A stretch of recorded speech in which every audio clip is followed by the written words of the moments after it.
Ini ada sunnah-sunnah terkait dengan kurban. Sunnah-sunnah terkait dengan kurban. Setiap dikerjakan sunnah-sunnah ini pahalanya banyak, Pak. Jadi kalau Anda kehilangan sunnah ini, sayang. Ya, sayang, potensi pahala nggak dapat, nunggu lagi setahun lagi. Sekali lagi kalau hidup, gitu kan? Nah, jadi persoalannya adalah sementara orang berkurban seringkali cuma nitipkan uang kurban ke satu masjid atau satu tempat terus nungguin sampai tanggal 10. Sementara sunnah-sunnahnya nggak diikuti. Oh, itu nggak dapat pahala, sayang. Ya kalau cuma nunggu-nunggu saja sayang. Ya, sayang, potensi nggak dapat. Apa di antara sunnahnya? Kita langsung ambil dari kitabnya saja. Ya, kita bacakan. Di antara yang pertama, kita lihat di hadis riwayat Muslim, alhamdulillah. Nomor hadis 1977, bab yang ke-39. Ya. Jilid yang ke-7, halaman 152. Untuk pembukanya. Baik, sunnah pertama. Jadi Anda kalau nanti mau berkorban, tolong garis bawahi betul ini ya. Bismillahirrahmanirrahim.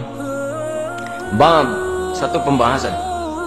Babu nahyi man dakhala alaihi ashhur dzil hijjah wa huwa muridut tadhhiyah. Satu pembahasan tentang larangan. Nah, jadi sunnah pertama bentuknya bukan perintah tapi larangan. Awas ya. Jadi ada sunnah bentuknya perintah, ada sunnah bentuknya larangan. Tidak setiap sunnah itu perintah, ada juga larangan. Nah, itu pahalanya sama. Ya. Baik, pelan-pelan. Babun nahyi, bab tentang larangan. Man dakhala alaihi ashhur dzil hijjah, bagi siapa yang telah memasuki awal 10 pertama Dzulhijjah. Maksudnya tanggal 1 Dzulhijjah sudah masuk, gitu kan? Wa huwa muridut tadhhiyah, dan dia menginginkan untuk berkorban. Ya. Jadi ada orang yang memang sudah punya rencana untuk berkorban. Kalau Anda sudah punya rencana, sudah disiapkan, hewan sudah mau dibeli, kan?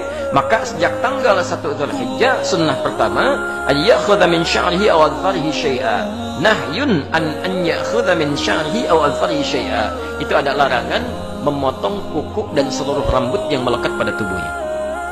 Selang, larangan memotong kuku dan seluruh rambut yang melekat pada tubuhnya.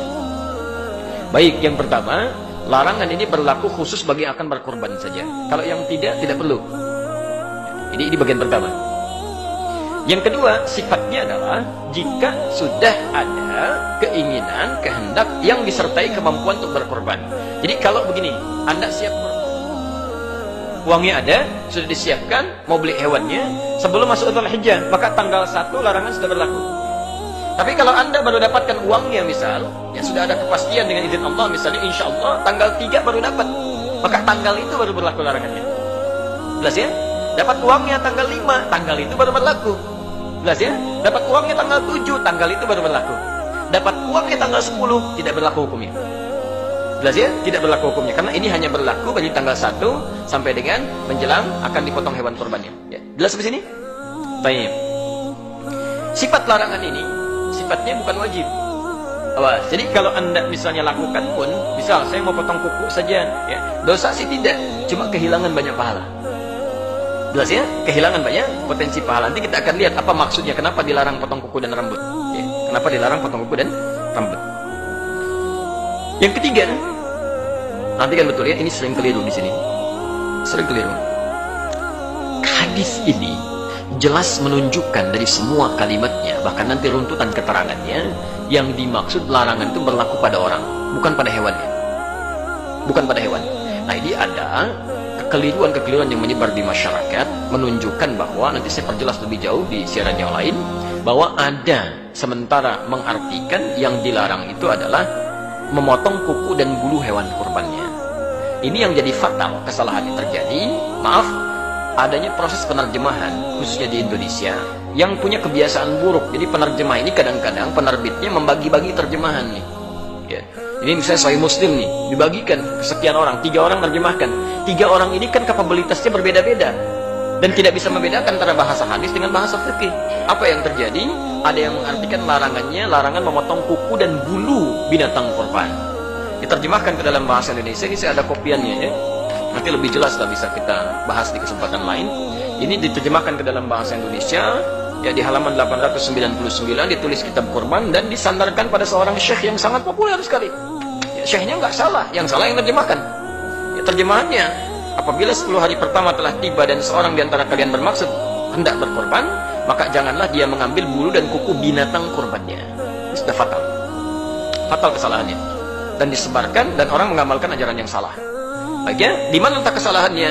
Satu, redaksi hadis yang menunjukkan pada orang. Disebut oleh Nabi rambut. Pak, Ibu sekalian, mohon maaf ya, mohon maaf. Di sini rambutnya menggunakan kata basyar. Rambut itu istilah khusus yang melekat pada manusia. Kalau pada hewan, bulu. Dan lain, bulu ayam, bulu kambing, ya, bulu sapi, bulu domba. Gak ada rambut ayam. Rambut kelinci bagus banget ya, bulu. Itu ya, kalau kita rambut. Jelas ya? Nah, itu bagian pertama. Yang kedua, di Sahih Muslim ini ada kita mesti belajar cara membacanya. Beda dengan baca Al-Bukhari lain. Sahih Muslim ini ada hadis berbintang, ada hadis tidak berbintang. Kalau yang berbintang itu tandanya dia punya asbabul wurud, sebab hadis itu disampaikan. Sebab hadis ini sampai ke kita, sampai dirangkum oleh Imam Muslim, itu ada salangan beberapa sahabat yang belum tahu tentang informasi ini, mendekat ke Idul Adha itu pada masuk ke toilet, ke hammam. Ada yang cukur kumis, cukur bulu ketiak, macam-macam. Diadukan itu kepada Ibnu Musayyab yang punya hadis ini.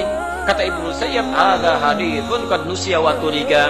Ini hadis sekarang sudah banyak orang yang lupa, banyak ditinggalkan. Kata beliau, disampaikanlah hadis ini, maksudnya orangnya. Orangnya, jangan potong kuku, jangan potong rambut. Itu orangnya, kata Ibnu Musayyab. Yang ketiga, mohon maaf, ya, secara rasional saja dengan menggunakan logika, itu mudah dipahami. Mohon maaf, nggak ada faedahnya, nggak ada kerjaan motongin kuku hewan.